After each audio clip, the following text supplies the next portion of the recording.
Hi, I'm PrepperMark, and today I want to redo a video that I did a couple months ago called Zombie Apocalypse Bug Out Location. Now, I made a few mistakes in that video. That was one of the very first I made and put online, so I want to redo it and try and do a better video. Now, like I said before, I'm not prepping for zombies. But if a zombie attack would happen, at least I have a location I can bug out to and be somewhat protected from zombies. Well, I'm going to get started up the trail here. Now this here's the start of the trail. What's nice about this trail is it's an old logging road. And they just have basically a small tree put across the road here to take and keep vehicles from driving up this road. Now if you're in a bug out situation, you could easily get rid of that tree there and drive your vehicle right up that road. That's if you had a good four-wheel drive vehicle with plenty of ground clearance. You have no problem driving up that road. It gets pretty rough up there, but still, if you had good ground clearance, you wouldn't have a problem. Now up here at the location, it's about 3/4 of a mile up this mountain, and it should take maybe about 20 minutes for me to hike up there. And the nice thing about this location is about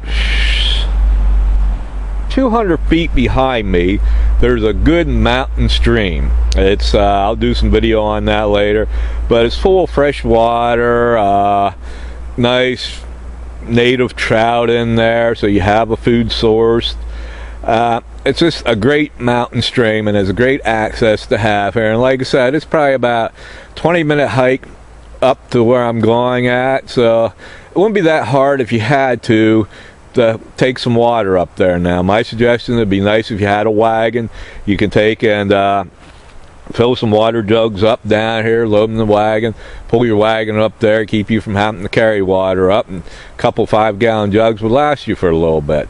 Now if you're bugging out on foot, you're not going to be able to take a 5-gallon jug with you probably, but if you're bugging out on a vehicle, or if you just packed everything in your wagon, you're bugging out by pulling the wagon behind you, then you could. But like I said, there's a good water supply there. And also up in here, about halfway up, there's a nice spring up here, a nice little stream. It feeds right down into the stream down below, and that's great too, because that saves you some distance for carrying water. So great location, lots of water available, so you wouldn't have to worry about that. Well, I'm going to start up the trail now, so I'll turn the camera on, and the place is up there. Now I'm about 1/3 of the way up the mountain here, and this is where I ran into this mountain spring.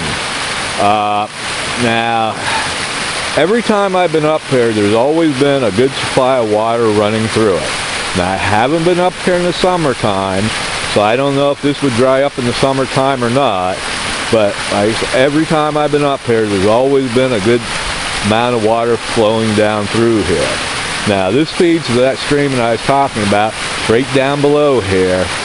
So this water here, you should have no problem just dipping your cup in and drinking it. I guess my only problem is with streams like this, you don't know what might have accidentally died in this stream. You don't know if a deer might have be laying dead up here in the stream, a hunter shot here in hunting season and wounded it, and somehow it came to rest in the stream. So that's the only downfall about drinking right out of a stream like this. You never know if there's a dead animal upstream that could be putting bacteria into the water. Usually that's very rare to see. I know I only seen it, I think, once in my lifetime, and it was really weird. The deer was right underneath the waterfall, and the waterfall was going right down on top of that deer. Now a friend of mine, he was out hiking and he got thirsty. He came up this stream. This is a regular stream, not a spring-fed one like this one is, and he dipped his cup in, which you should be able to do, and just about the time he took a big gulp, he seen a dead deer laying up in the stream, and he tasted the water all at the same time, and it was horrible. But it's too late, he already swallowed it. Well, I think it was about 2 weeks later, he started peeing out brown stuff. And he ended up being in the hospital for about a week with hepatitis. Now, I'm not sure if it was hepatitis B, C, or what, but he had hepatitis and that bacteria in the water from that dead deer. So that's why I always believe, even though it should be drinkable, you still should always filter your water because you just never know. Well, when I get up here, I'm going to try and find the source of this spring. This should be just coming out of a hole in the ground somewhere up here. And when I do, I'll turn the camera back on and show you where the start of this all is. Now here's a really nice sign you want to look for, hopefully you see, when you're looking for a bug out location in the wilderness area. This here's a buck rub on that tree. So that means there's a buck up here somewhere running around. And that means there's probably some does in the neighborhood too. So that tells me there's a source of food up here. Now I already know there's a lot of deer and turkey in this area because they come down my backyard on a regular basis. But if I didn't know that, this would be one of the signs I'd be looking for, and a bug out location, a sign that there's deer in the area. That and another sign you can see a lot of is deer droppings, rabbit droppings. So you always want to keep your eyes open for signs of wildlife in the area you're bugging out to. Now here's something you don't see too often in the wilderness area. This is a nice little area. It's flat. I say it's about 11 feet by about 8 feet. I don't know how well this is going to show up in the video. There's a tree or two, a couple little small trees, a little bit of brush, but nothing too major. But this is a nice flat area. It has some trees and weeds and stuff growing right around the outer edges of it here. But if you're out hiking in a bug out situation and you happen to run across a spot like this, this would be great for setting up your tent overnight. You have a little brush to clear out. It's nice and flat. Don't look like there's any rocks in here. If it is, it's underneath all the grass and the weeds and stuff. So you have a cushion area to lay on. So this is a great find if you're in a bug out situation for an overnight spot. Now another nice thing about this is, move the camera over here.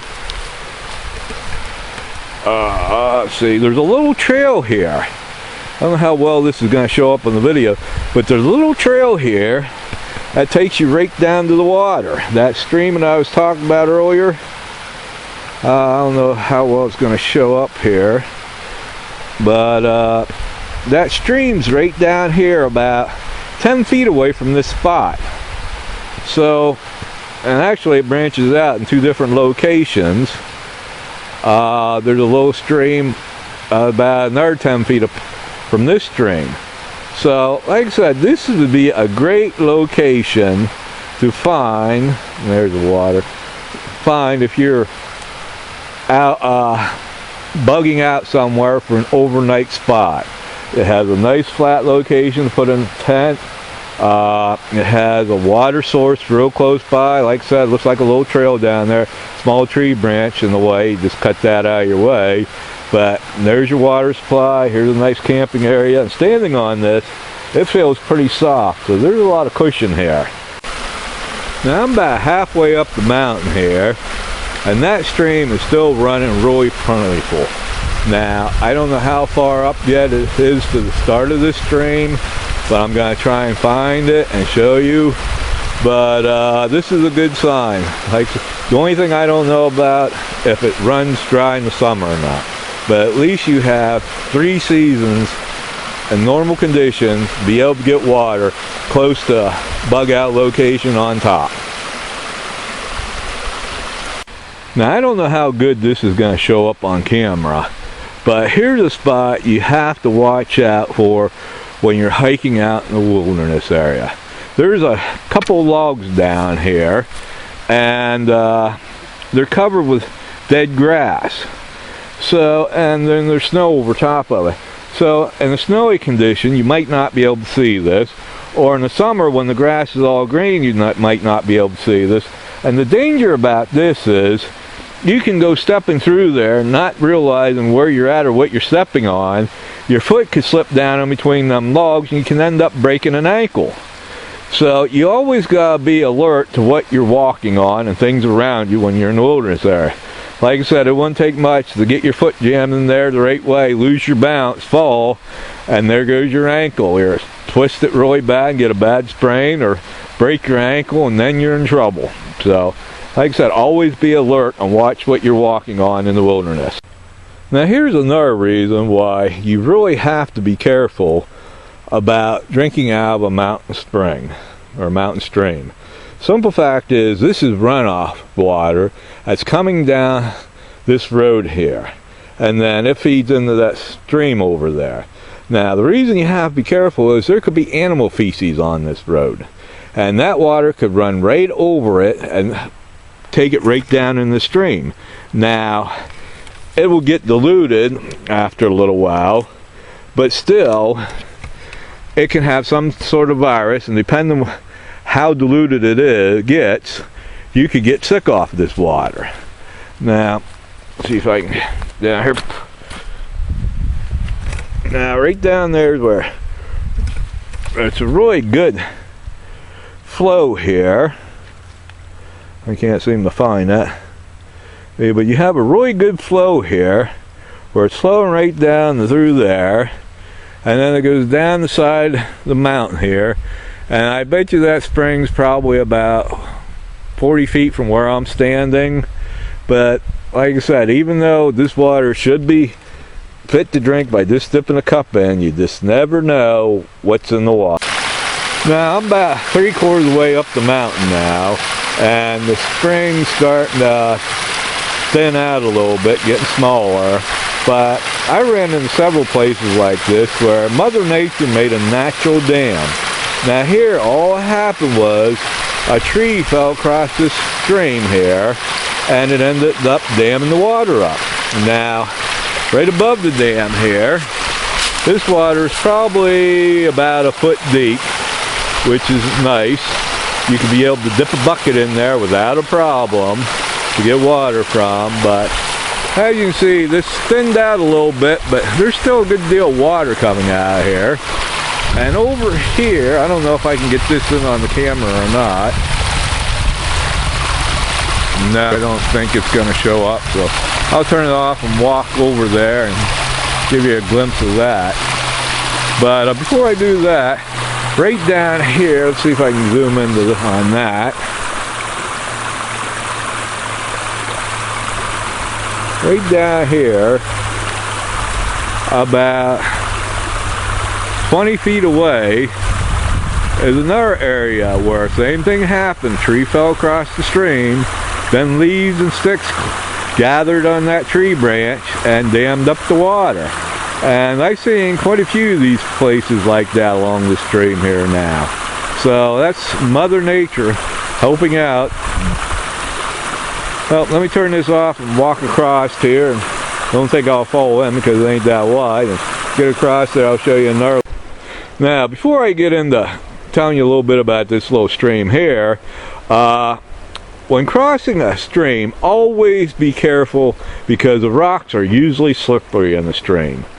And it wouldn't take much to fall in. Now, it's 40 degrees out here. I'm not that far away from my vehicle or not that far away from home, but I still don't want to fall in. Now, if this be a bug out situation, you really don't want to fall in, especially if you're in a hurry to get out of the area, because then you more than likely would have to stop, make a fire, get dried out, and then back on your way again.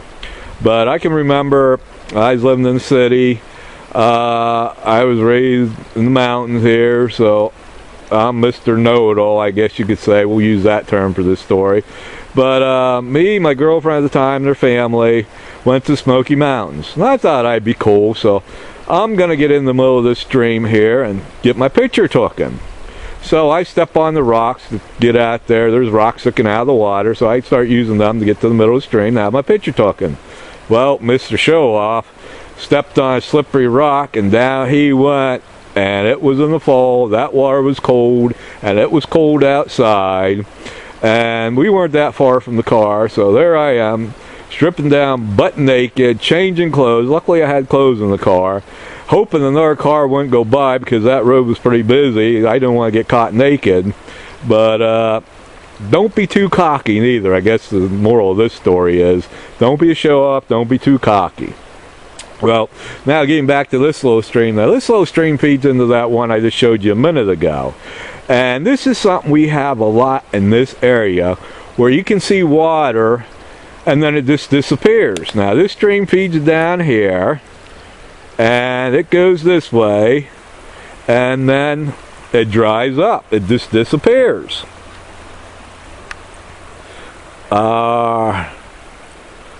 Right there's the water. And then you get down here, the stream bed's still there, but there's no stream. It just all goes underground, and somewhere else it pops back out. And like I said, we have a lot of spring-fed streams around this area. I'll do a video on that sometime in the future, but it's really amazing how some of these streams in this area are pretty big, go underground for a couple miles, then pop back up. But here's just a small example where you have a nice stream going down through here, and then all of a sudden it just all dries up, no more water. And right there's the stream bed there. Well, this is that small stream I just showed you a minute ago. This up and disappeared. This is the beginning of that stream. This is where the water's coming out of the ground. And what's really funny is, and you wouldn't think that, but we're almost on top of this mountain here. And we're this high up, and there you have water coming naturally out of the ground. You know, it just seems like it's not possible. But here it is. This is a fresh mountain stream. Now, this water here, you definitely could stick a cup in and drink right out of here without a problem, because there's nothing polluting this water. No animal feces, no dead animal laying in there, no human pollution, nothing at all. This is nice, fresh, clean water coming right out of the ground that you could drink without a problem. Now, I'm still hiking up this stream. I sort of decided to follow this stream up rather than a regular trail, just to see if I could find the source of this stream. And here's another thing. Now this log is really weird going across the stream, because it's growing like that. It's not one that fell down, it's just naturally grown like that. I don't know, maybe by the looks of it, it might have got uprooted at one time and fell across the stream. But you can see at the end where it grows straight up in the air. Right there, if you can see it, it just all of a sudden goes like an L and heads straight up for the sky. So there's a living tree growing across the stream. So that's kind of ironic. But like I said, I just wanted to show you another way nature makes these dams and these little streams here. Well, I showed you a place you had to watch out for with tree branches and trees laying on the ground where you can stick your foot in, lose your balance, and possibly break your ankle. Well, this holds true with rocks here. Now, you really can't see too much, but there's a little hole here in between these rocks. And I don't know what's underneath the leaves, but if you accidentally stuck your foot in there the wrong way and you would lose your balance, there's another scenario where you could break an ankle. And let me scan around this area. Here, this whole area is rocky, covered with leaves. And if it gets snow on top too, and you're in a bug out situation, and you're hiking in an area like this, you really have to be careful, because like I said, it wouldn't take much to stick your foot in the wrong spot, lose your balance, your foot would get caught in between the rocks or a tree, and when you lose your balance, nothing would move, your foot would stay solid, and the rest of you would fall, breaking an ankle, or at the very least breaking an ankle really bad.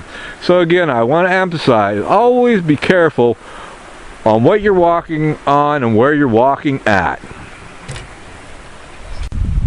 Now, I just happened to think of something here. I should have told you earlier in this video. I just take for granted, because I'm just used to being in the wilderness area.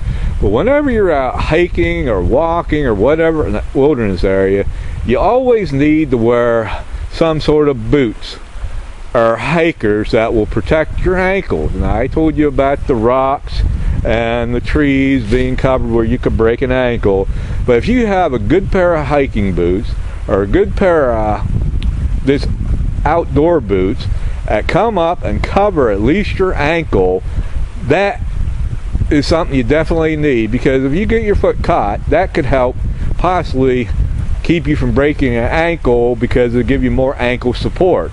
So make sure you always have the right footwear when you come out in the wilderness area. Now I'm up here a little ways up here, almost to the top, and this stream now separates into 3 streams. There's the first one. Here's the second one.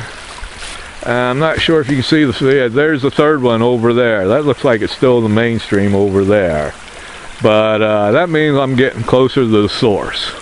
So when I find that source, I'll turn the camera back on. Now, something else I want to point out about hiking in a wilderness area. Now, I'm off the beaten trail here, just sort of scouting around. But when you're in an area like this, you can see all the brush I have in front of me. You always want to try and find the path of least resistance. Now, usually you can find some sort of deer trail going through this stuff, or just pick out the easiest way where you spend the less energy trying to get through this brush. Well, folks, I'm not sure how many people want to see this, but to me that's a good sign. These are deer droppings here, so that means there's deer up in this area. Plus, right up above me here is a bunch of buck rubbings. So I'm gonna walk up there, probably about 30 feet away, and film that. They're all over up here. Now, right up here is those deer rubbings I was talking about. Well, I should say buck rubbings. There are 3 rubbing areas right here in the same area, and they're all on smaller trees. Actually, there's 4. One in the background there I didn't see.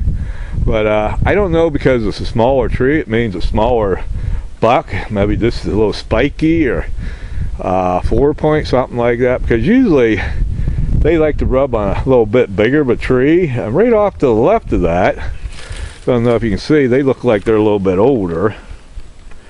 I can't. There's 1, 2, 3 little trees there that has some buck rubbing. Like I said, behind that moor, right back in that area, there's buck rubbings galore all through these little trees here. So like I said, between the buck rubbings and the deer droppings there, I know there's at least 1 buck in here. Hopefully there's a bunch more and a bunch of does in here if I was going to bug out here, because that means a food source for me. Now, here's something I never seen laid in the woods before, and this is a piece of what looks like ceramic made maybe, that goes on a power line pole to hold the power lines on. Now, all my years of being out in the wilderness, I never stumbled onto anything like this before. Now, it's broken probably from falling. I don't know if there's linemen down here before, and it just fell off that way or what, but that's peculiar. Now let me see if I can zoom in up here. Now there you can see the power line where that piece fell off. Now I don't know if that was all one piece at one time and that part survived or what, but there's where it originated from. This is, like I said, probably about 30 feet from where I found it, laying that. Well, I made it to the top, and this is your zombie apocalypse bug out location. Now what this is a fenced in area.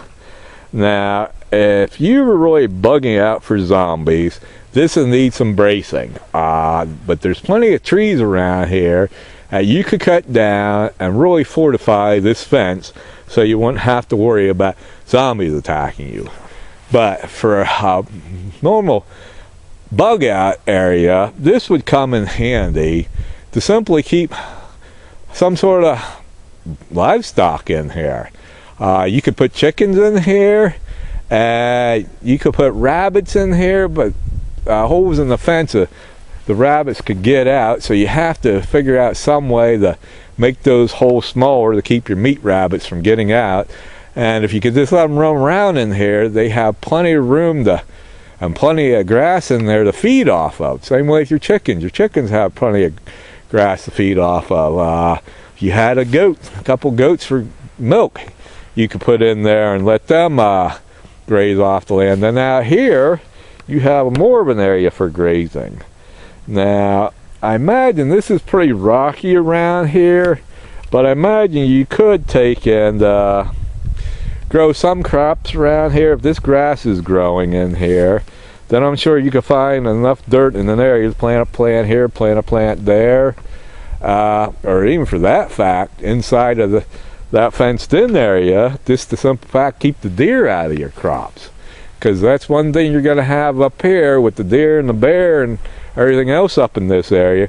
You're going to have them coming in and probably eating most of your crops up. So actually, this fenced-in area, you can make a couple of different little areas. You could take and make an area for your garden in here, make an area for your chickens or your rabbits or goats, whatever. If you're lucky enough to have a cow, there's plenty of room in here for it too. So, and then like I said, if you're in a zombie situation, you can fortify this and you have plenty of area in there to live. I think this thing is 80 foot by 100 foot.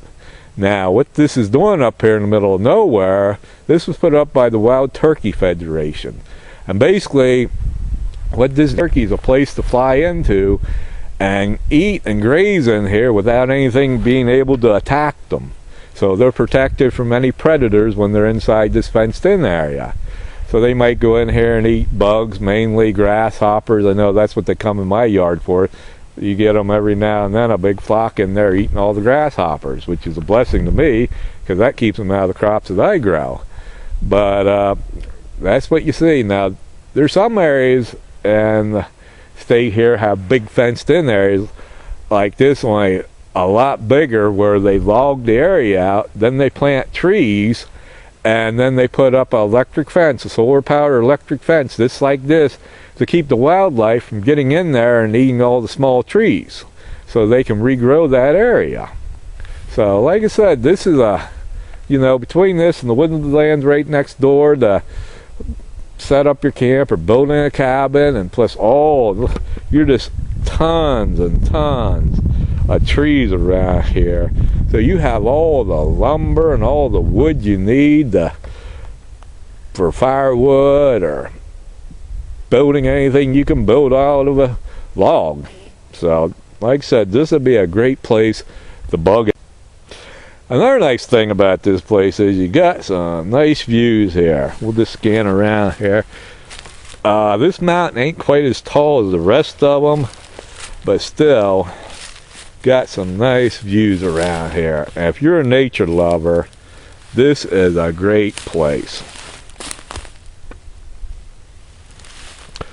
Oh, something else while I'm thinking about it. I'd say about 6 miles away, there's a fish hatchery. So you also have a place where you could go and get fish.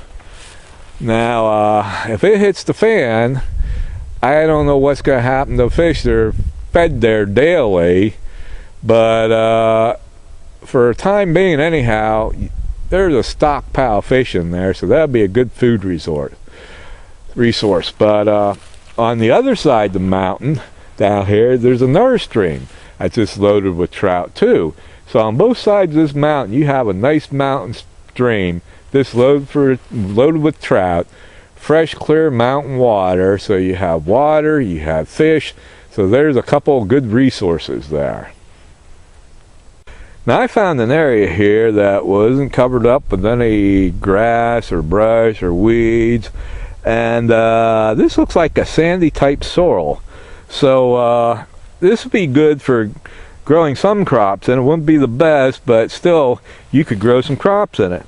And while I'm standing here making this video, I don't know if you can see or not, but there's a couple of deer tracks here, right there. So there's another sign that deer's in here.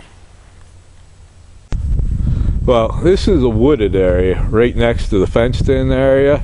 Now, this place would be a great place to make camp, build a cabin, whatever, and the homestead here. You'd be somewhat camouflaged in here with all the trees, especially when summer came and all the leaves got on the trees. Plus, you have a lot of wood here for campfire wood, to build some sort of shelter. Even if you had the right tools and the knowledge, you could actually build a cabin up here. And there's plenty of rocks around here to build a fireplace for in that cabin. So to me, this is a good area for a bug out location. And as way up here, you're seeing the stream there, so you have water. It's not too far off, and worst comes to worst, about a 20-minute hike down the mountain, you have that main stream, so you could get water from there. Now, it'd be kind of tiresome carrying it up here all the time, but one of the things I suggest a prepper have is a heavy-duty wagon. Now, if you had a heavy-duty wagon here, one you can pull, you can put some water jugs in there, water containers, whatever you might have, and then pull that water up the mountain rather than having to carry. Hopefully, you can have 5-gallon jugs up here. Really be a pain in the butt if you just had to carry a half a gallon or a gallon of water up here at a time, or even less than that. But like I said, this is a nice area. This would make a nice bug out location where you could homestead at. Like I said, you have quite a few resources up here, and that's all plus. Now, when I was scouting around up here, I came upon something I really didn't expect to see. There's like a small pond up here.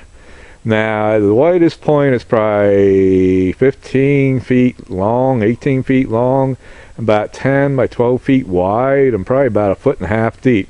Now, this is a nice little surprise because this being a nice water source to maybe use for odd jobs, doing your laundry, bathing with, something to that effect. You could drink it, you filter it, you could drink it, because I'm sure it's nothing more than this snow melt and this collected here. Now, you're not going to see this year-round up here, but maybe in the heavy rains or spring when the snow melts off, this will stay here for a while. So this is a nice, pleasant surprise. Now here's another nice little surprise I found up here. This is a little pit. Now it's probably in the neighborhood 9-10 feet in diameter at the deepest point, maybe about 3 feet deep. Now this has several options here.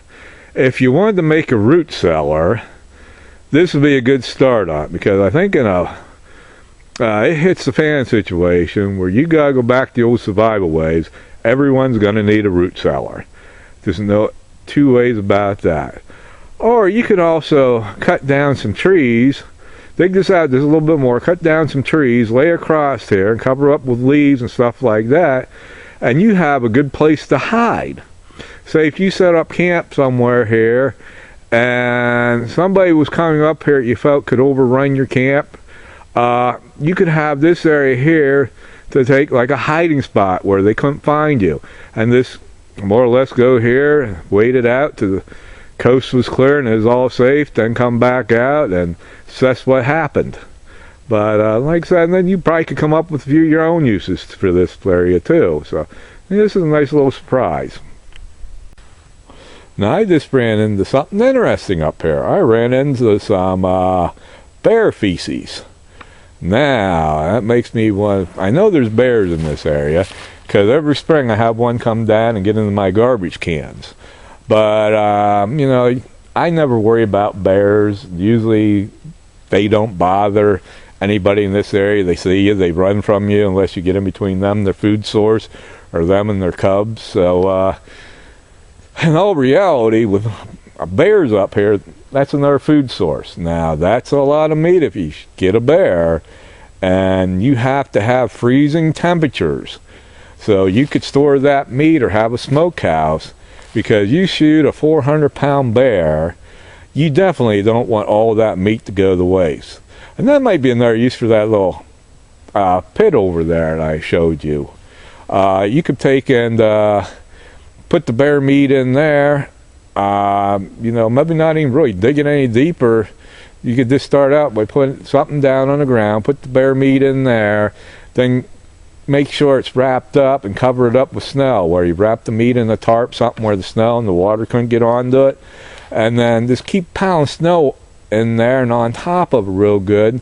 That way, if you get above freezing temperatures, that meat will still stay good and cold underneath there, and you have a meat supply for quite some time. Now I'm just starting down this trail and it's kind of windy here, so I know that's going to be some distortion, but I thought I'd give you a view right around here at the top of this trail going back down the mountain. And also, while I'm thinking about it, that spring that I followed up, that small stream, I never did find the starting point from the bigger one there. There's just too much runoff water coming down the mountain here. So basically what I'll have to do is wait till it dries up another time, then take and come back up here and find the beginning. Now I'm coming down out of this mountain here, and I ran into a place that was really brushy along the trail where there's not much visibility here. Now usually bears are not out this time of the year, but because I found that bear feces up there, it don't look to be that old, I think it might be in my best interest when I come down through here just to keep an eye out, plus make some noise. Because usually when you run into a bear, unless they're extremely angry or agitated or hungry or they're eating or they have a cub with them, they really don't bother you, they run away from you. So when you get in an area like this, you know the bear is around if it's possible. Now if you're in a bug out situation, you're trying to keep a low key to get out of the area, then you don't want to make too much noise, but you still want to alert any bears that might be in the area. You want to alert them, let them know you're here. Well, I just now got down out of the mountains, and I decided to come down to this stream that's right across the road from where I went up the mountains at. Now this is the stream I was talking about. Nice, crystal clear, fresh mountain water. And there's plenty of trout in this stream too. May not look like that, but let me tell you, this stream is loaded with trout. Well, this would be where you could get a food supply. This is where you could get fresh water from. So, like I said, it's a little bit a ways from where your bug out location might be, but it's well worth the walk down to get some fish or get some fresh mountain water.